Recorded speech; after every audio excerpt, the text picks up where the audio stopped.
நம்மக்கிட்ட வாக்கு கேட்குறவங்ககிட்ட நம்ம வாக்குறுதியை கேட்கணும். எந்த திட்டத்தை எப்போ ஸ்டார்ட் பண்ணி எப்போ முடிக்க போகிறீங்க? திட்ட அறிக்கையை தயார் பண்ணி கொடுக்குறீங்கல்ல, அதில் ஏன் திட்டத்தை செயல்படுத்தி எப்போ முடிக்க போகிறோன்னு சொல்ல மாட்டேங்கிறீங்க? நாடு எவ்வளோ கடனில் இருக்குது, நம்மக்கிட்ட எவ்வளோ காசு இருக்குது, இதெல்லாம் தெரிஞ்சுக்கிட்டு ஒரு திட்டத்தை அறிவிச்சா தானே உங்களால் இதெல்லாம் சொல்ல முடியும்.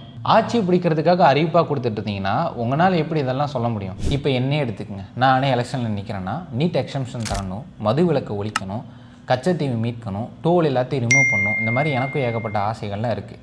பட் இதுக்கு பின்னாடி எவ்வளோ பிரச்சனையெல்லாம் இருக்குது, என்னோடய பவர் என்ன, இதெல்லாம் சாத்தியமா சாத்தியம் இல்லையா, இதெல்லாம் தெரிஞ்சுக்காமல் நான் சொல்லக்கூடாதுல்ல.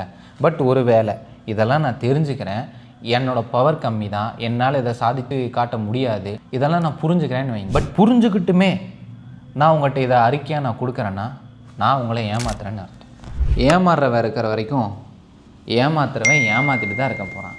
இவனுக்கு கணக்கு என்ன? ஒரு ஓட்டுக்கு ஒரு பித்தளை கூட, ஒரு பித்தளை சொம்பு, ஒரு பித்தளை பானை போட்டுருக்கானுங்க.